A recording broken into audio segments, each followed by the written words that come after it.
We'll now take a trip to Versailles, where after 3 years of renovation, the apartments of Marie-Antoinette have reopened to the public.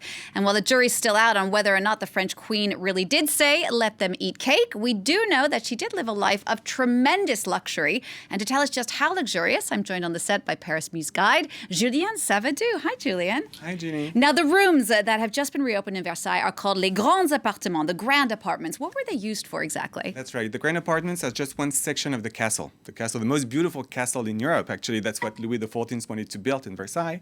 And the grand apartments where the official and public life was held in Versailles. So political events, the reception of ambassadors coming from all corners of the world. But not only, the king and the queen each had a ceremonial apartment where they received courtiers. Courtiers were introduced to the royal family in the grand apartments. And how much time did the queen herself spend in those apartments? She actually spent most of her time in the grand apartment. She received courtiers there. Courtiers were introduced to her. And of course, the king would come visit the queen in her apartment as well. And did the queen perform official duties there as well? Yes, absolutely. Two main duties: public audiences in the morning. After her toilette, toilette was part of the etiquette. There was a set of rules, a code of conduct that the king and the queen had to follow. The etiquette dated back to Louis XIV, which dictated behavior and manners at court in Versailles all throughout the 18th century.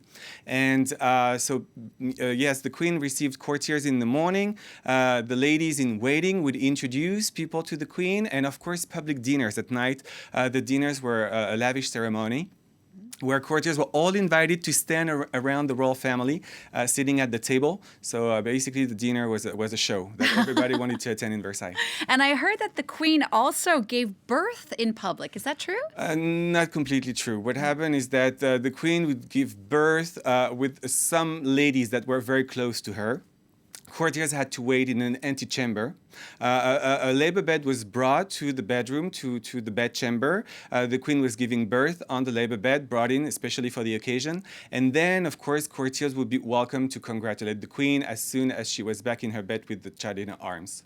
Now let's talk a bit more about these renovations. The Queen's bedchamber reopened after 3 years of work. We can see some of it there on those pictures. What's it like today? What would Marie-Antoinette feel about her apartments 230 years later?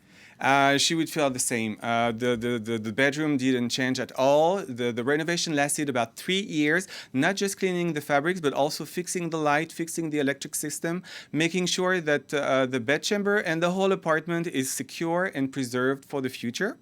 The bedchamber didn't change so much. The fabrics that you see today in the bedchamber is the same fabrics that Marie-Antoinette knew when she resided there.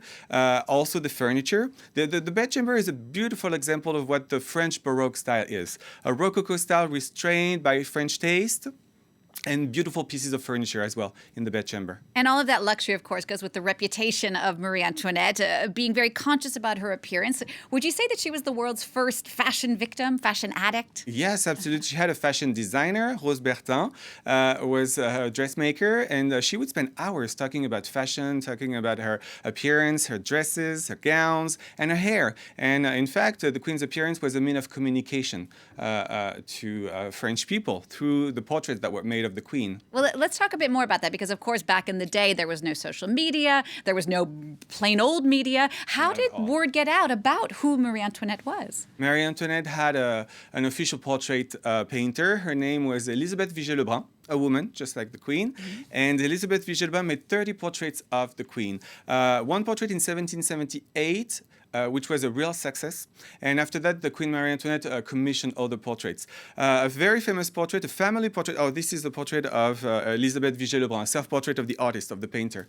And Elisabeth Vigée-Lebrun was commissioned a family portrait in 1785 as a way to reconcile the Queen with the French people. The Queen was accused of squandering fortunes on a lavish lifestyle, on a superficial lifestyle.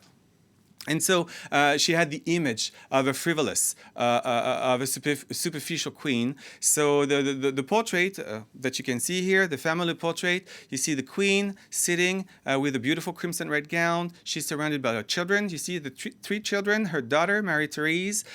She's holding Louis Joseph in her lap. And the Dauphin, Louis Charles, is standing by the crib. And so the image here is of a queen that her gaze is calm. The daughter is reaching out to her mother with a tender gaze. So it's basically showing the queen as a caring mother and a caring queen.